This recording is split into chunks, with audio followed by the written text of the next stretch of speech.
Welcome to International Securities Exchange's podcast series. Facilitated by renowned educators, ISE podcasts are intended to teach beginning as well as seasoned investors the ins and outs of trading. To find an updated list of podcasts, please visit www.ise.com/podcasts. Please be sure to listen to our important message following this episode regarding the risks of investing in exchange-traded options. Thanks, Jack. We have a couple of other questions. One is from Andrew, and it's a two-part question. His first is, what's the next big event? Is it going to be, Portugal, Italy? I think you mentioned that maybe one day we wake up and Spain just says we're gone. Spain, yeah. Spain's the one. Spain's the real problem. Greece obviously is a problem, but Spain, because of the size of the economy and the disruption politically, is really the one to watch at the moment. Their unemployment's, in the mid 20% level. Their housing, they so overbuild housing. It's finally starting to roll in here, all the problems. So they're really the one to watch. Their debt to GDP ratios are as bad as Greece or worse. So that's the one. The spreads are starting to widen.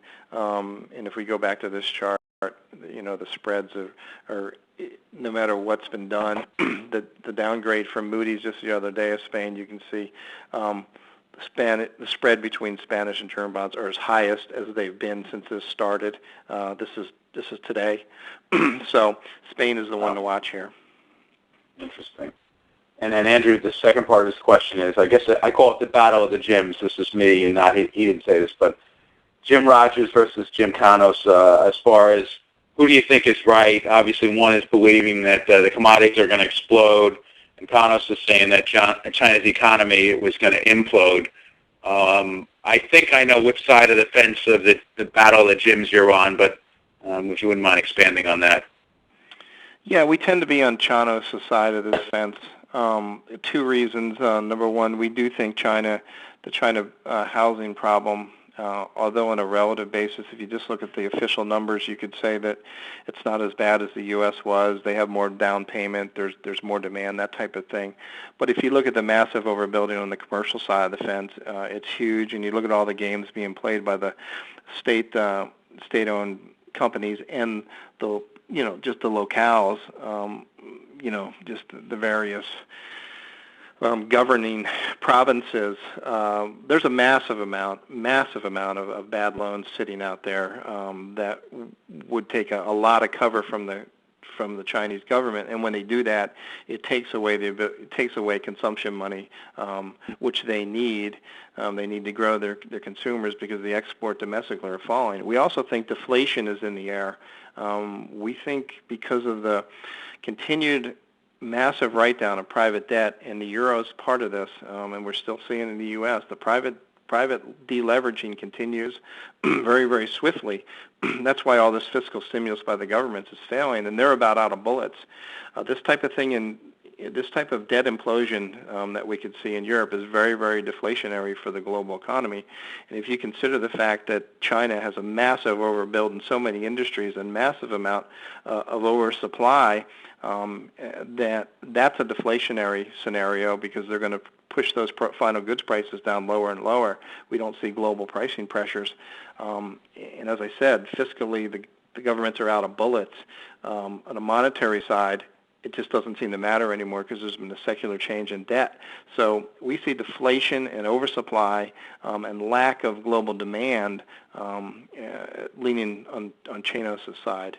But we say that with a caveat. You can never underestimate the ability of China to keep the music playing because the government does have the wherewithal. I mean, they pumped in basically half their economy, size of the economy, of stimulus into the economy, at the same time criticizing the West all along the way for too many fiscal stimulus programs, which is very, very fresh. So that's our view. Very good point. Excellent point. Patrick has a question about Norwegian krona, and he says, wouldn't it end up better than the pound sterling, Jack? If you're thinking that the pound is going to do well, but Norwegian krona going to be all right, or is oil going to, if oil heads back to 50 or 60, are they going to be suffering also? I would have to agree that the krona is probably the, of the currencies in Europe would be the one to go to, even more so than the pound. Yeah, Okay. I agree. I didn't talk about it because you guys don't have that option available. Yes, that's right. But right, I mean their fiscal situation is much better shape regardless of what oil does. Their central bank has been fairly aggressive here, taking some stimulus off of the table. So on a relative basis, in current account surplus, better shape we think, obviously. Agree. Patrick has another question about Switzerland. He says that they're intervening often and they're trying to devalue their currency. What do you think there, Jack? That's true. The Swiss central bank has made no bones about it. They don't tell you after they come in, but they've made it clear that they're coming in when they choose, and they have. And that's one of the reasons that's keeping the Swiss under pressure. Our view on Switzerland is really outside of the central bank's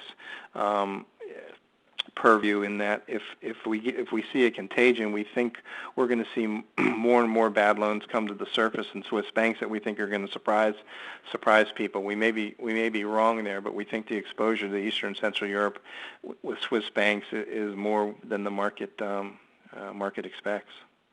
Good point. Anders has a question about how this is going to affect U.S., and I guess I'll just add a second part. Are there scenarios to be short here in the U.S.? Is it time to pull your money out of muni markets in certain states in the United States and assets that might actually tumble if we go through this deflationary whiff that you're talking about?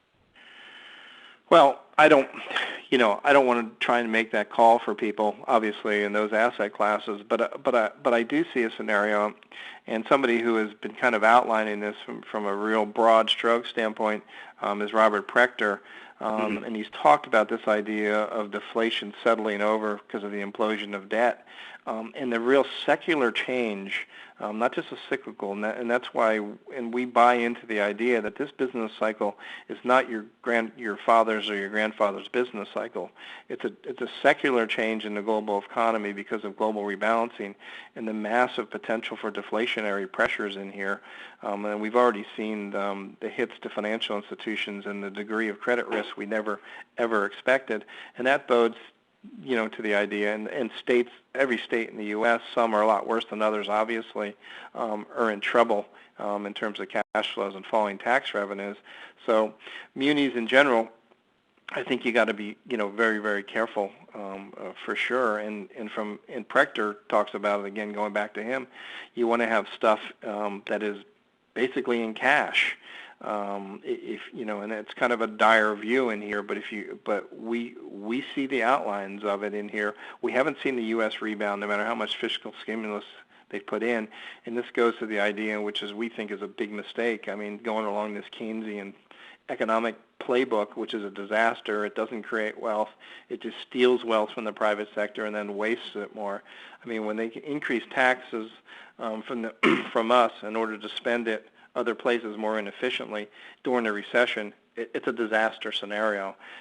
Plus the secular change in debt means that all the money that the governments are pumping out from the fiscal standpoint, there's no velocity. People aren't taking it and using it, so there's no pricing pressure because people are afraid. The jobs aren't there. And increasing taxes and regulation on entrepreneurs is the worst thing to do in a recession because they're the ones that create jobs. So we see that whole outline there from a policy standpoint and from the fact that the U.S. consumer hasn't reacted, even though we've seen a massive amount of Keynesian stimulus that textbook-wise should have brought us out of this months ago in a big way. Thank you for listening to our podcast. To find more podcasts on options, stocks, alternative markets, and market data, please visit www.isc.com/podcasts.